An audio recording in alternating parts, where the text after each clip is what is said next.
have a French Quarter. Here on New Bourbon Street, we've got one of the best ocean views in the city. Actually, it's all ocean views in this city.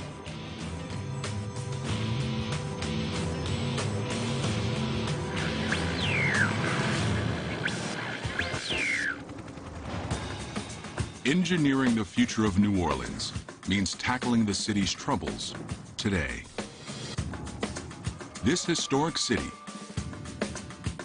home of Dixieland jazz, beignets, and buskers, is under siege.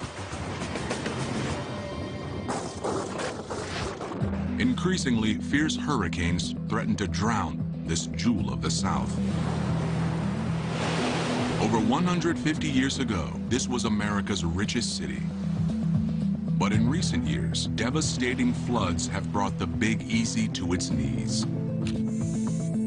Situated at the bottom of a giant bowl-shaped geological depression, New Orleans is surrounded on all sides by water. Lake Pontchartrain to the north, Lake Borgne to the east, and the mighty Mississippi to the south. Global warming is increasing the number and ferocity of storms. Water levels have risen nearly a foot. And all the while, the city's weight is causing it to sink slowly into the wet Louisiana soil at the rate of an inch a year. When Hurricane Katrina hit the city in 2005, the storm surge submerged 80% of New Orleans.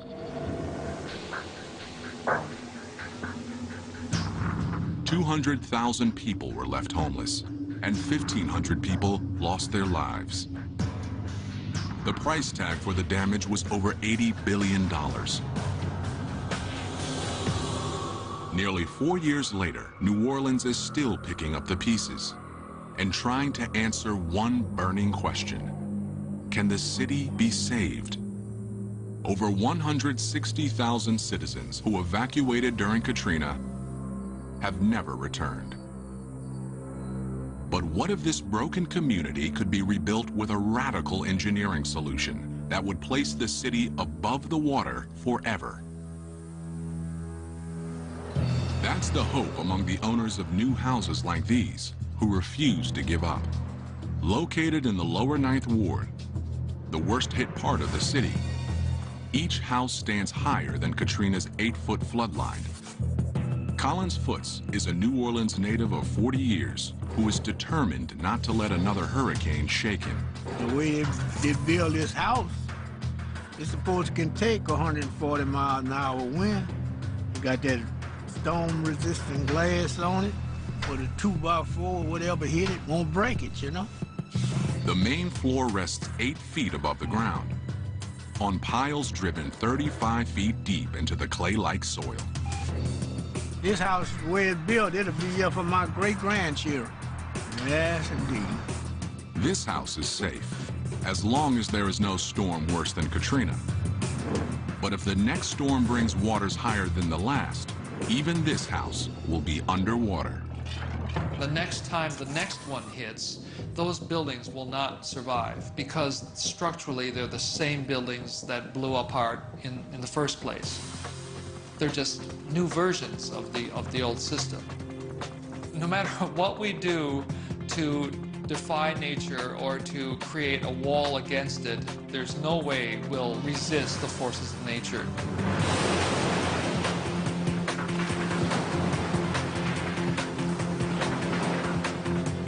So rather than fight the inevitable, some engineers are proposing an audacious new plan. Float the entire city. By cutting the cord with land, homeowners will always remain high and dry. And there are financial advantages. Collins Foots' house requires costly support piles driven deep into Louisiana's wet clay soil, as well as expensive storm-resistant glass and wood. Neither would be required in a new New Orleans, floating offshore from the old city, rising and falling with the water, no longer drowning beneath it. So in a way, we're asking nature, can we borrow the water water and try this experiment with the hope that the conclusion of the experiment will make our relationship with nature that much better globally. It's not as crazy as it sounds. Technology has recently caught up to the idea. Advances in material science, nautical design, and maritime construction make a floating city possible. Can you build it? Yes, you can. Whatever it is, yes, you can build it. It's not a question of whether you can do it, it's a question of how you do it.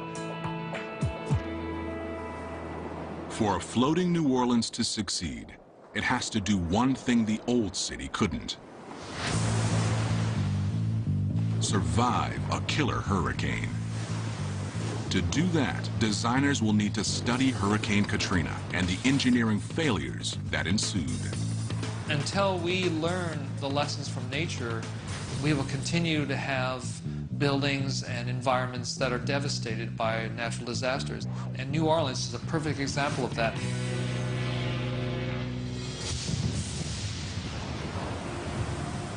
For many, Hurricane Katrina is a lesson in the unpredictable violence of Mother Nature. The storm's beginnings showed few signs of a fury to come. You know, Katrina grew from a disturbance that came across the tropics, and its first landfall was right across South Florida. And at the time, it really didn't look like much. The winds were barely at a Category 1 system. But as Katrina blew past Florida, the storm suddenly took a turn for the worse. It entered into an area of the Gulf of Mexico, the hottest water throughout the tropics. So here was an incredible energy source for this system to absorb. And it did. And it grew. And it grew into a major system.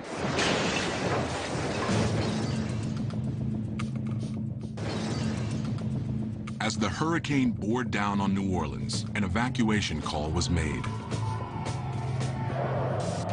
Many fled, but others assumed the city's defenses, levees, flood walls, and canals would shield them as they had in previous storms. But this time was different.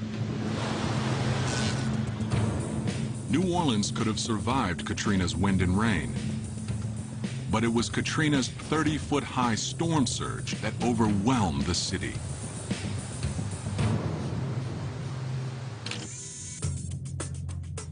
As Hurricane Katrina made landfall on the morning of August 29, 2005, excess water from nearby Lake Bourne surged into the industrial canal that borders the lower Ninth, quickly overtopping the flood walls. At the same time, a 15-foot-high storm surge from Lake Pontchartrain drove up the 17th Street and London Avenue canals, flooding the city. Altogether, 83 of New Orleans' levees failed. You can engineer to withstand a certain amount of wind speed or wind force. But the most difficult thing to try to protect against is storm surge. A wall of water anywhere between 10, 15, or 20 feet high.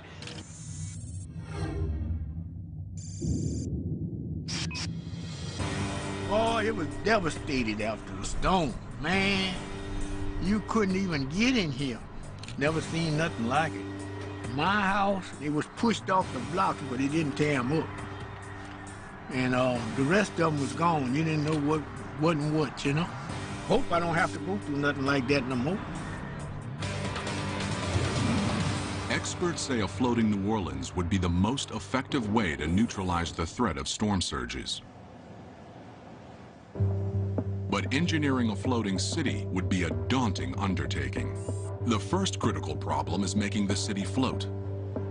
The city's base must be designed to be both flexible enough to withstand turbulent waves and stable enough to support hundreds of buildings and hundreds of thousands of people. The city could initially be anchored near shore to tap into the resources of the old New Orleans. But the threat of storms and the lure of fertile fishing grounds could necessitate leaving the land behind altogether and floating out into the open sea, where it would need independent infrastructure to produce power, food, and water, and robust defenses to protect its people.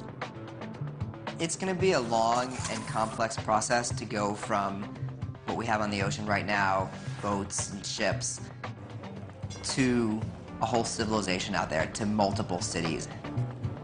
I want to build something that's like America was at the beginning of the 20th century, where the best and the brightest and the hardest working people from all over the world say, I know if I can go here and work hard, I can make a new life for myself.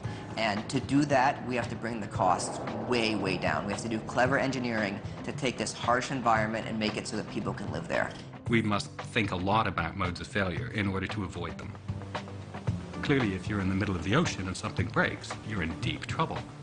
You can't just pull over at the next gas station and have some guy come out and fix it. You know, you might be 1,000 miles from the nearest gas station. The stakes are sky high. New Orleans cries out for a solution big enough to meet its problems. What's the logical starting point in engineering the world's first floating city? Cargo ships. The biggest vessels roving the world's oceans today. The cargo ship fleet hauls more than 2 billion tons of cargo a year. These ships are capable of shouldering more weight than any other waterborne vessel. And they've got a lot to teach the engineers of a floating New Orleans.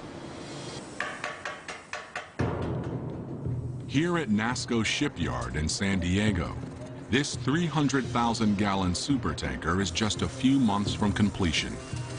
But tight deadlines are no problem, because a revolutionary new construction process makes it faster than ever to build these massive ships. Instead of building piece by piece, this ship is being constructed out of huge modules called grand blocks.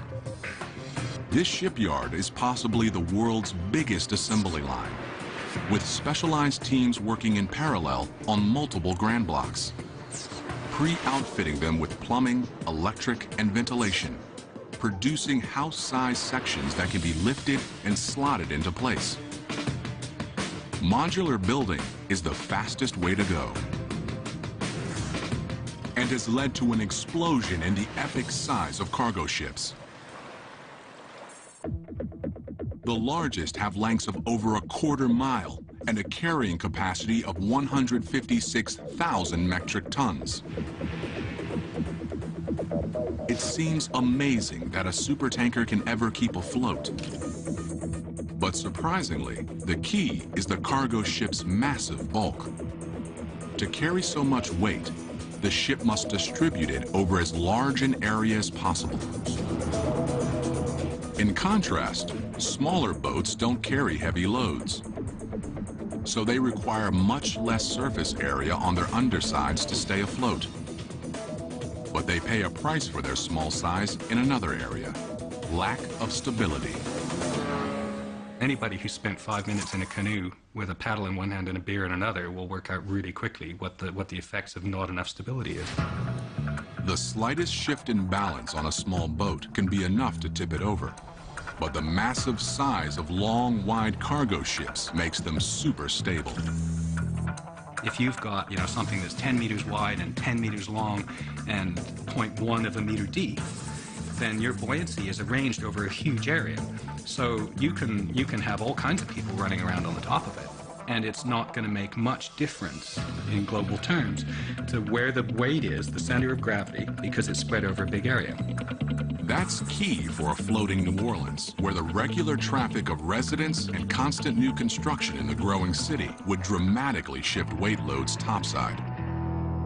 If you have a long, wide structure, you can move your center of gravity around a lot without compromising the stability of your structure.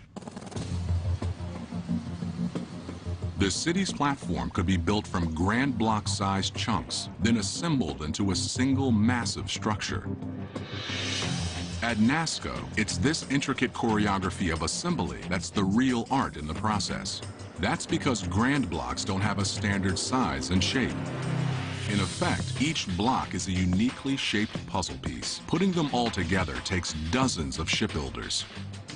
And these two 300-ton cranes. Around the shipyard, they're known as the sumos. Hank Howe is the man who tells them what to do. My name is Hank Howe, and I'm the superintendent of rigging here at National Steel and Shipbuilding. I run all the cranes and I'm responsible for all the major block movements. Today, Hank is preparing for a critical lift, picking up and... I'm a ref being chased out of town after the worst game of my career. You forget one down and the whole stadium turns on you.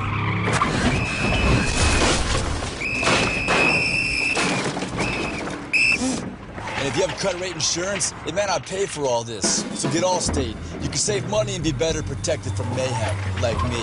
Shop less, get more. Make one call to an Allstate. 20 by 30-foot hole in the ship's stern. It's the heart of the entire ship, but only 8 ropes are needed to lift it. They're made from Kevlar, the same material used in bulletproof vests. Each rope can hold 50 tons. Hey, good morning. We've taken the stands off, so the weight should drop a little bit. So it'll be somewhere in the 260 to 275 range.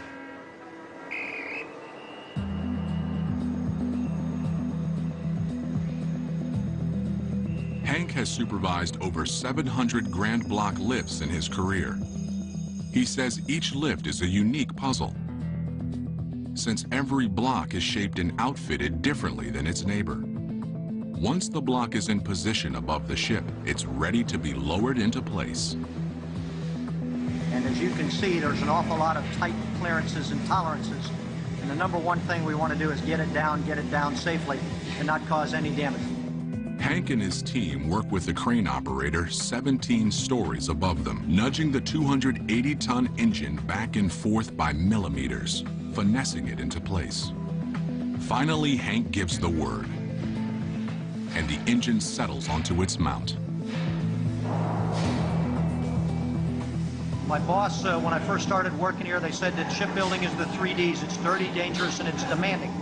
And in this particular case, I want to make sure that we don't ever look back on it and say we should have done something differently, either because we hurt somebody or because we damaged something. So I've got one of my guys that has on his helmet, it says chess, not checkers. And that's what we're trying to do.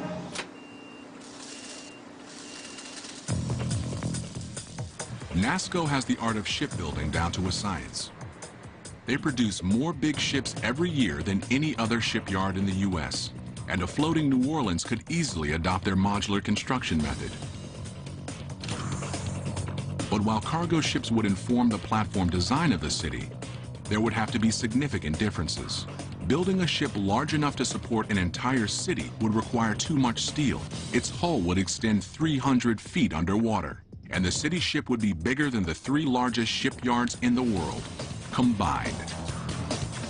But the biggest problem facing a massive city ship is that violent ocean turbulence would attack it from all sides, putting unsurvivable stress on the structure. The number one engineering challenge is waves. Waves are big, they're unpredictable, they have tons of energy in them. Wave action in the ocean is not a simple matter of water coming up and down. It's moving, it's actually rotating. Waves will be coming in quite often from different directions at the same time. So what we have to do is assume worst case. So if the vessel's being supported on its extreme ends, that's one thing. But what if it's being supported on its extreme ends and it's being twisted at the same time? Teetering on its ends would put extreme stress on the middle of the ship. A wave that struck at the wrong moment and the wrong location could cause a total structural failure to a city built like a cargo ship. Structurally, it's not a very good solution to your problem. It might be a beautiful solution in terms of buoyancy and in terms of stability, but structurally you're just asking for trouble. So modeling the city on a cargo ship isn't the answer. For a floating city to succeed, engineers must build it both big enough to remain stable, but flexible enough to survive the roll of chaotic Gulf waves. Until we learn the lessons from nature, we will continue to have buildings and environments that are devastated by natural disasters. We just have to admit that we were wrong and nature is right. And And we'd better hurry up and study nature before it's too late. And what is nature's answer to the floating platform problem? Living islands of vegetation, floating freely on the surface of lakes, absurdly strong and very flexible. Instead of being rigid like a giant floating platform, you're more like a flexible membrane.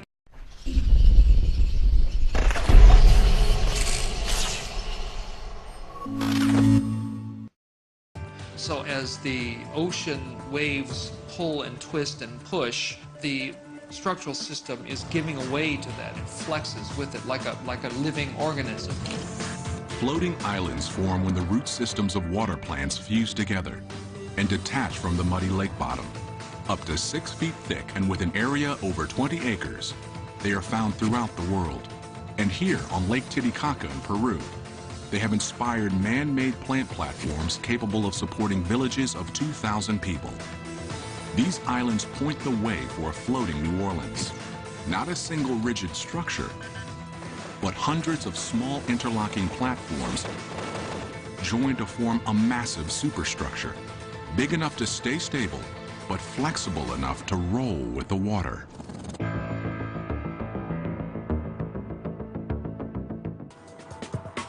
For a floating city to succeed, engineers must build it both big enough to remain stable, but flexible enough to survive the roll of chaotic Gulf waves.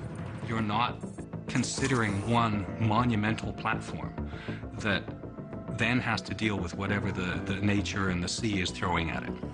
Now what we're talking about many smaller things that can be connected flexibly so that they can move up and down relative to each other, and if the big wave comes through, it allows the whole thing to move up and over the wave. And that's the secret. That's the way nature would create a giant structure like that.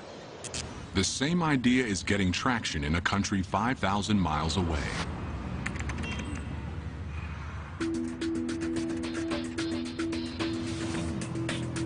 Like New Orleans, the Netherlands has battled the sea for centuries.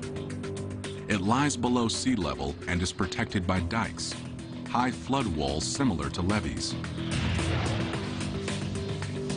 But sea levels are rising, creating what the Dutch call new water. Expanding lakes on Amsterdam's edges that strangle growth and threaten to put the city underwater. This has led to a radical new solution. An increasing number of families are choosing not to avoid the water, but to move on top of it into houseboats.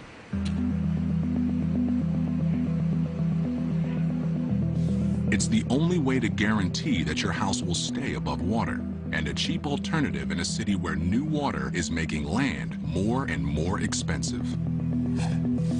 But houseboats aren't perfect. They're too small and lightweight to be truly stable. And if there's any turbulence at all, they are simply too risky. But some see the new water as an opportunity and are quietly leading an expansion into enemy territory. Want ik woon hier in een land, dat is natuurlijk... It's not a passion, it's a way of life. I live in a country that's below sea level. It's one big waterfront over here. And I'm very driven by the fact that we only build here in one way, a static way, on land. And we have water all around us. So I'm trying to build in a new way, and that's on water.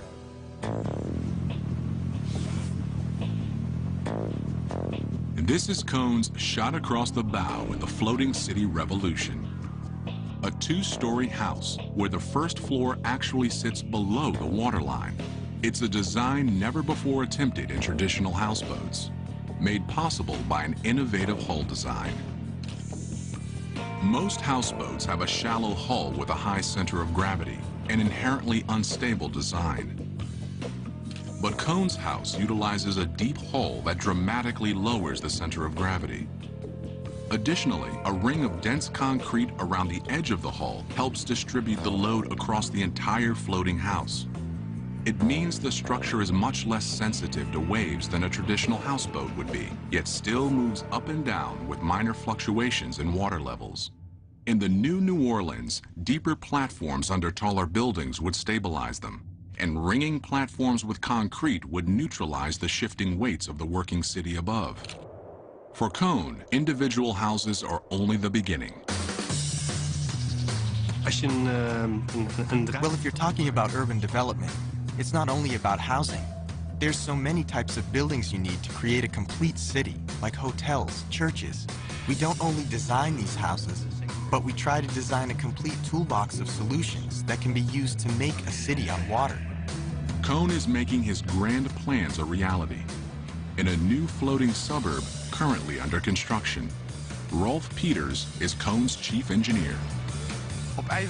This development, for 300 houses in total, is the first and biggest development in floating houses in the world. So in this case, we have a lot of engineers and utility managers to have the best quality of floating houses, so we'll be ready for the future to have even bigger developments possible. Expansions like this are possible because the floating houses are cheaper to build than land-based houses. For one thing, they don't require driving piles 35 feet into the ground, like the raised houses in New Orleans. Als je hier in Nederland kijkt, building on water is much easier than building on land. Holland is just one big swamp. It means all the soil is very soft, and building here takes a lot of effort by making all these piles into the ground. And then, even after 10 years, your house can start to go a little bit out of balance. On water, you only have to build a floating foundation. And if you can build a foundation a little bit larger than a houseboat, then you have a very stable platform on which you can build just about any house you'd like. Houses can be built quickly indoors and then floated into place. Here at ABC Ark and Bow, just outside Amsterdam, 22 floating houses are under construction. Each house begins in one of the factory's 10 working bays, called dry docks. As the underwater concrete hull is finished, construction begins on the house above, essentially fusing house and platform, making them strong and inseparable. Once finished, the house is floated out of the factory and into place. At 4 months a house, within 5 years, all 300 houses in Amsterdam will be finished, and the efficiencies of this production model would be even more pronounced in New Orleans.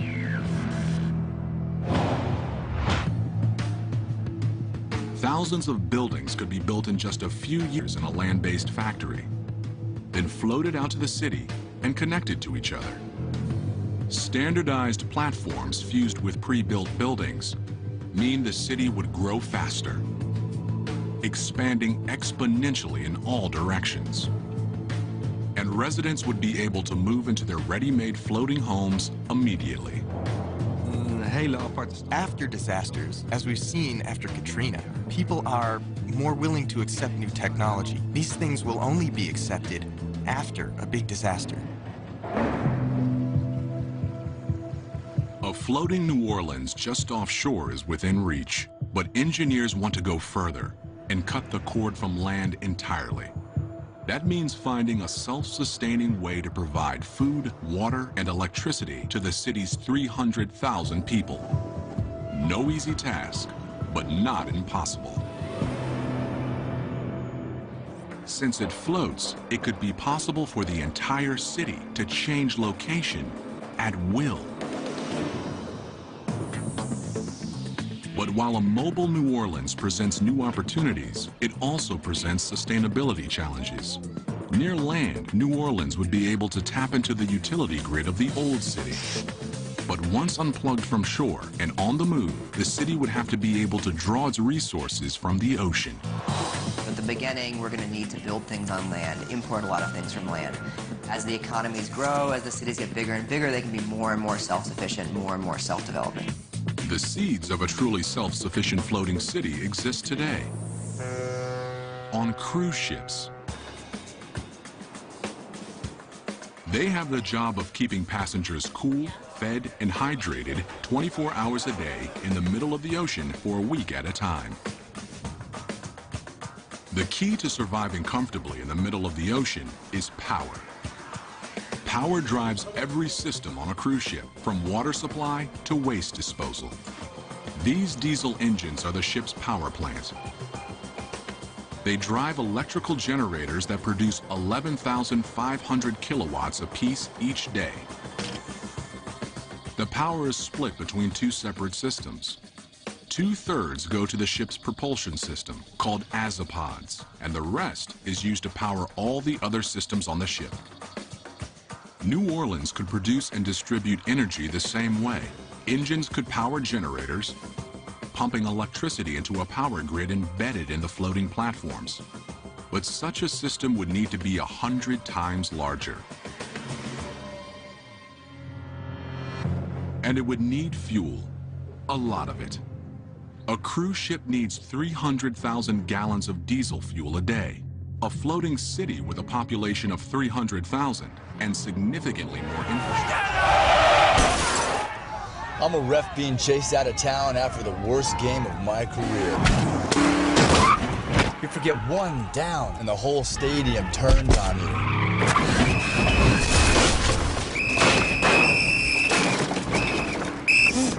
And if you have credit rate insurance, it may not pay for all this. So get Allstate. You can save money and be better protected from mayhem, like me. Shop less, get more. Make one call to an Allstate agent. As much. Burning this much diesel fuel would result in an environmental disaster. Instead, the New Orleans could power its generators with alternative fuels. Wind turbines have the same energy output as a ship's diesel engines. Solar panels could feed additional energy into the power grid. But the greatest source of power available to a floating city would be the ocean itself. It's a method of generating power called ocean thermal energy conversion. The basic idea is that the water temperatures of the ocean vary quite a bit from the warm surface to the very, very cold depths. And that temperature differential can be translated into electrical energy. The principle is the same as that in heat pumps found in refrigerators and air conditioners. A thermodynamic engine is placed between a high and a low temperature reservoir. Heat generates steam that flows from one reservoir to another, turning a low pressure turbine and generating power. By drawing energy from the ocean, the city would have an infinite fuel supply, and that would be critical to meeting another constant need for residents: water. Humans need 3 liters of water a day to survive, but the water in the ocean is undrinkable. Consuming ocean water floods the body with salt, causing human cells to dehydrate. Seizures, unconsciousness, kidney failure, and brain damage soon follow. This cruise ship runs the ocean water through an engineering gauntlet, essentially stripping out the salt. 260,000 gallons of water are sucked into the ship each day and piped into the desalinization tank. This filters the water, decreasing the salt content by 3,500%. But it also takes out essential minerals that the body needs. So a mineralizing machine puts them back in.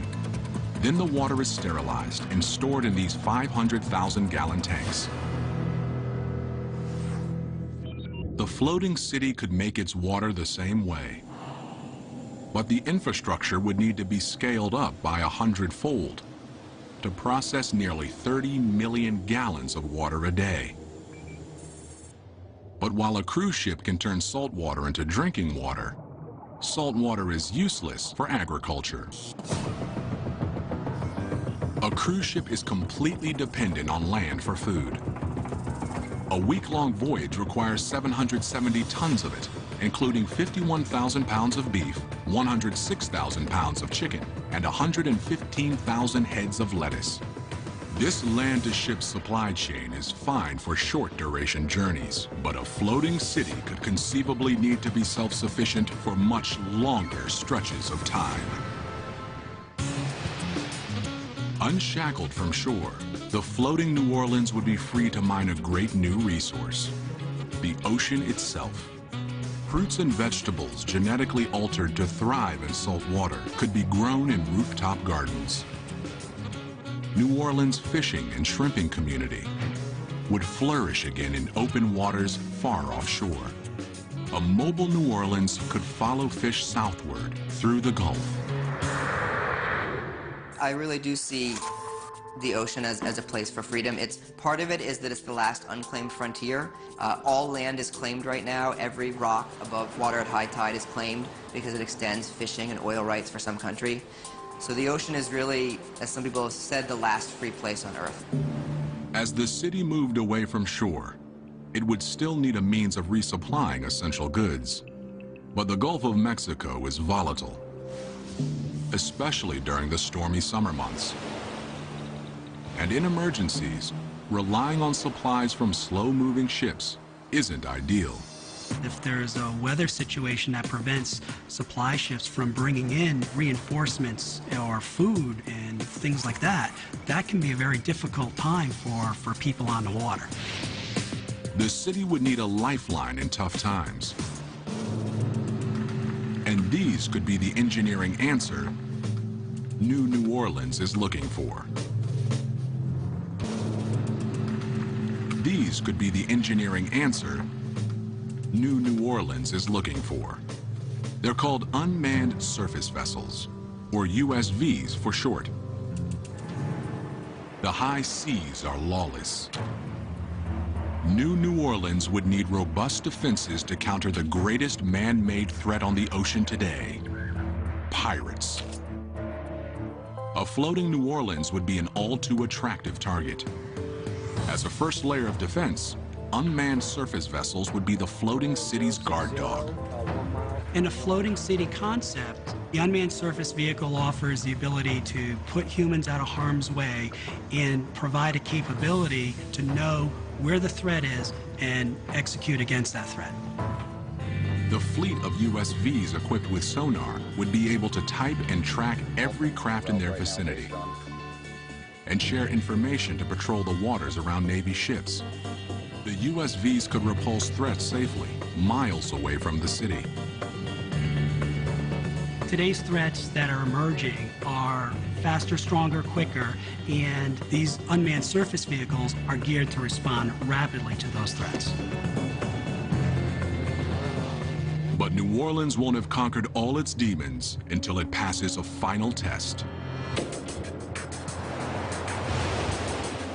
Hurricane season.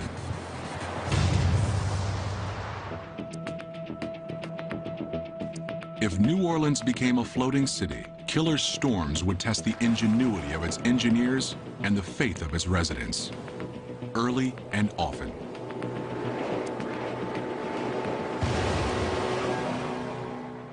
Imagine fishing season has led the floating city 300 miles from shore, and thousands of late summer tourists have flooded the French Quarter. 2,000 miles away, a tropical depression is forming off the coast of South America. It's assigned a name: Lolita. Hurricane season has finally begun.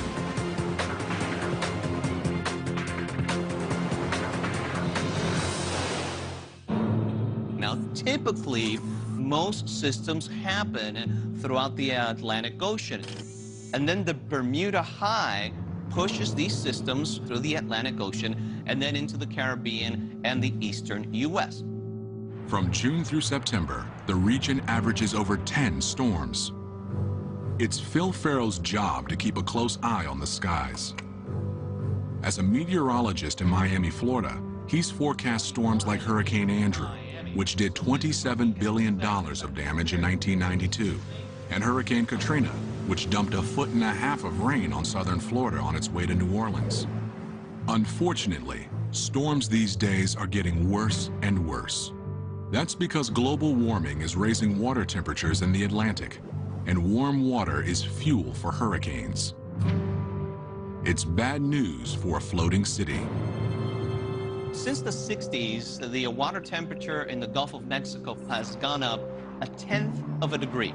That may not sound like much, but if it continues to warm up, that's just extra energy for hurricanes to use to grow bigger and stronger. Fueled by summer heat, Lolita's loose cluster of thunderstorms swirls faster and faster. Tropical Storm Lolita is picking up steam in the Atlantic.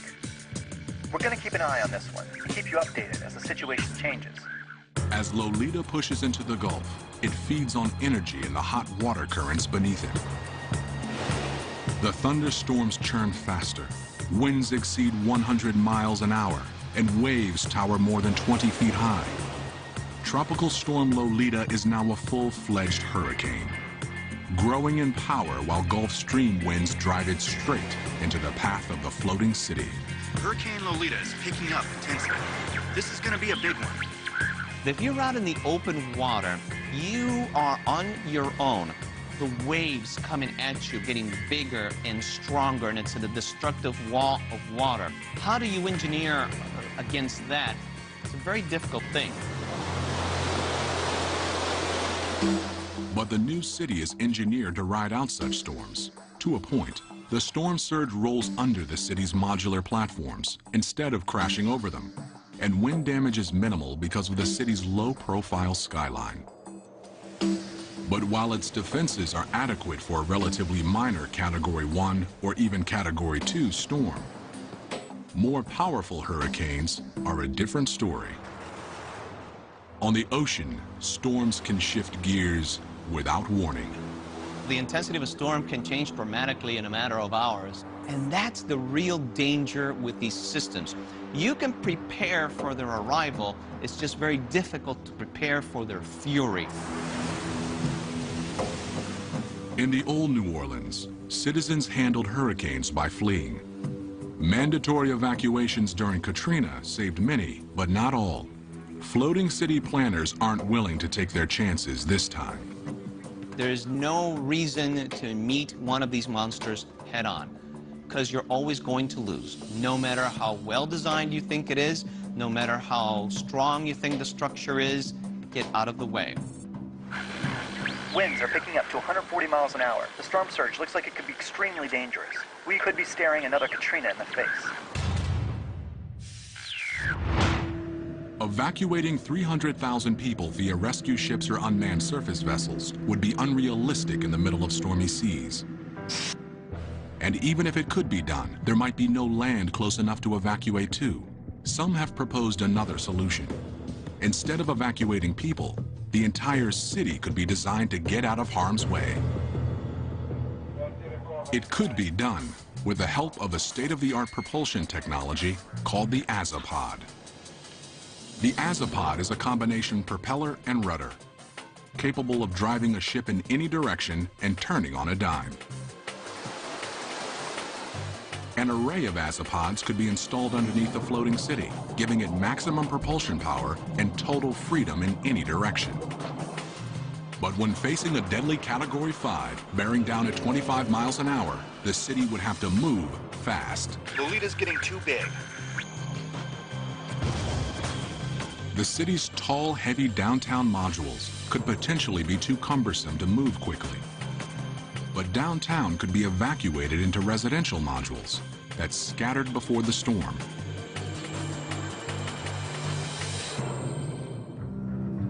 And could regroup miles away in calm waters.